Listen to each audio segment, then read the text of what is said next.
Nous allons voir que la quasi-totalité des chrétiens ne sont pas tout à fait des monothéistes, et comment la Trinité a démoli le monothéisme du christianisme. المسيحيون يؤمنون إيمان راسخ بكل طوائفهم بأن الله ظهر في الجسد وهذا الظهور هو شخص يسوع المسيح. Il faut attendre la fin du IVe siècle de notre ère pour que cette question soit définitivement tranchée. Nous voulons baptiser Marie au nom du Père, du Fils et du Saint-Esprit. Les chrétiens vont décider que Jésus est l'incarnation de Dieu en être humain, autrement dit qu'il est à la fois de nature humaine et de nature divine.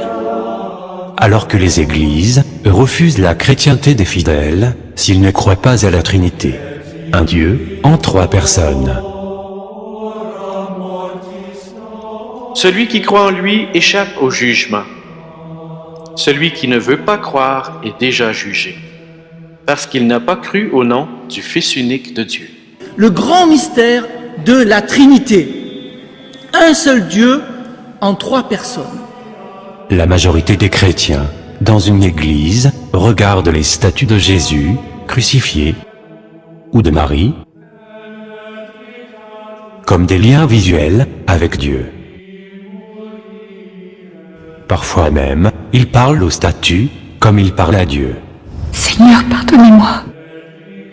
On verra aussi comment l'Église a pu devenir un lieu de domination sociale,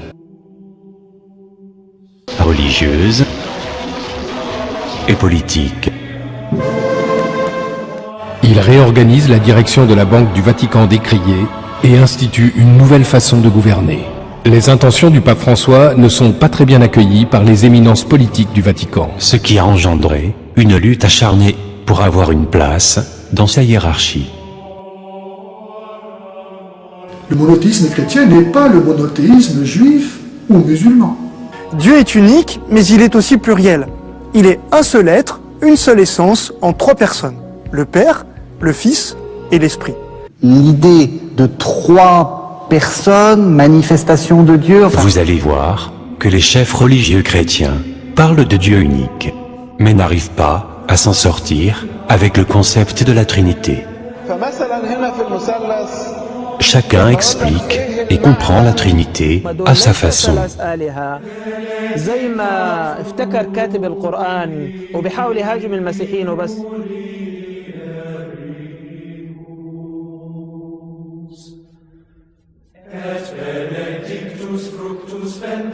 Nous allons voir que les révolutions contre la religion en Europe, depuis Martin Luther au XVIe siècle jusqu'à nos jours, étaient tout à fait logiques, car elles refusaient des choses irraisonnables, comme le commerce des indulgences.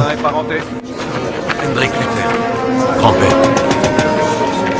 Un autre père à chaque marche. Quand tu seras en haut des marches, Hendrik sera libéré du purgatoire et il franchira les portes du ciel. Et l'autorité absolue du pape et des cardinaux qui ont déclenché la réforme protestante. Ou le monopolisme des explications des livres sacrés, ou le privilège d'une grande foi donnée aux chefs religieux, ou l'imposition du célibat sur les prêtres et les sœurs. Les chrétiens dévalorisent la puissance infinie de Dieu. Ils ont créé des liens entre Dieu et les créatures de niveau bas. Les chrétiens ont sous-estimé Dieu, en le rendant faible, en l'abaissant au niveau humain, en le faisant participer aux événements comme un acteur d'un scénario. Le christianisme est une religion locale. Jésus a grandi comme un juif. 8 jours après sa naissance, il était circoncis, comme le sont tous les garçons juifs. Jésus-Christ est venu pour les fils d'Israël. On verra comment le christianisme est devenu une religion universelle, et comment l'Église, Lucifer et quelques personnages historiques ont participé à cette universalité. Des religieux chrétiens prétendent que la Trinité existait depuis la création de l'univers. الاب والابن والروح القدس يعني موجودين منذ الازل والى الابد، دي طبيعه الله. Et qu'elle existe aussi dans l'Ancien Testament. الاب والابن والروح القدس معلن طبعا في العهد القديم، لما بيقول في البدء خلق الله السماء والارض، قال الله ليكن نور فكان النور، كان روح الله يرف على وجه المياه. حط الايات دي جنب بعض. الله خلق بقوله بنطقه بالمسيح بالكلمه، به كان كل شيء، والروح القدس كان يرف على وجه المياه.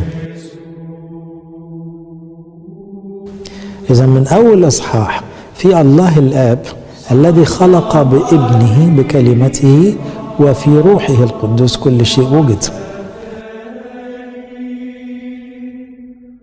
فإعلان وجود الروح والكلمة والآب من أول إصحاح، مفيش حاجة غريبة.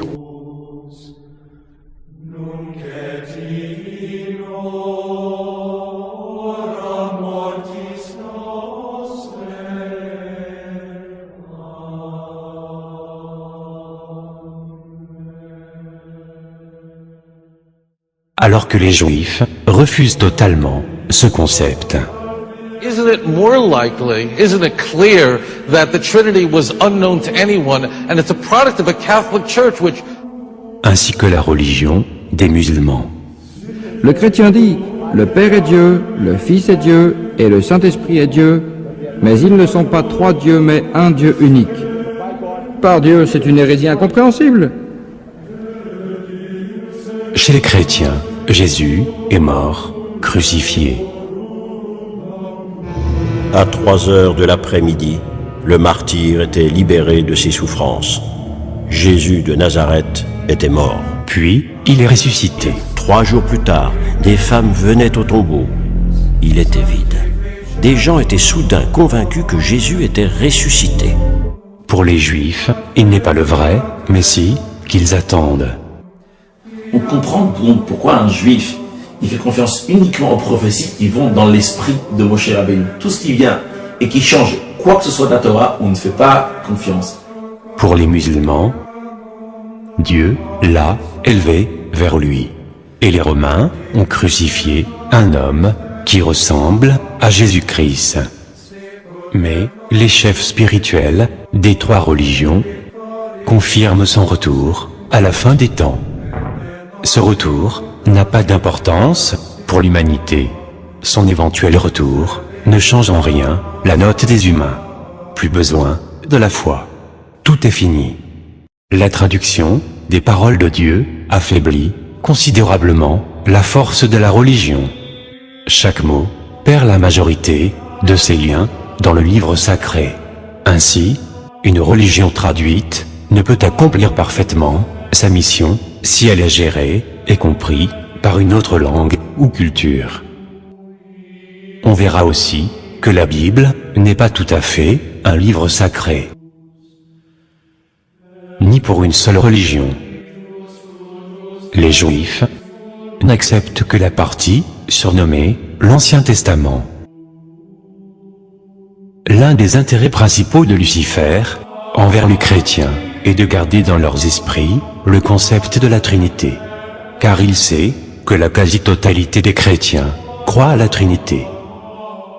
Dieu pardonne tout, sauf lui associer d'autres forces, toucher à son intégrité, le représenter par quelconque symbole, dégrader sa puissance ou la partager.